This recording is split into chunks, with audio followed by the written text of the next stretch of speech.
तुम्ही काय बोलत नाही का बाबा त्याला? कशाबद्दल? अहो, एवढं शिक्षण केलं त्यांनी आणि इथं शेतीचे कामं करू राहिला, नोकरी बिकरी भेटत नाही का त्याला? अरे बाबा मस्त आहे त्या, पण पोरग जातच नाही, काय करणार मग?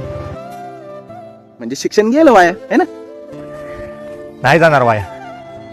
मुळात मी शेती नाईलाज म्हणून नाही, तर माझ्या शिक्षणाचा वापर करून माझी आवड म्हणून करत असतो. अरे मला तसं नव्हतं म्हणायचं.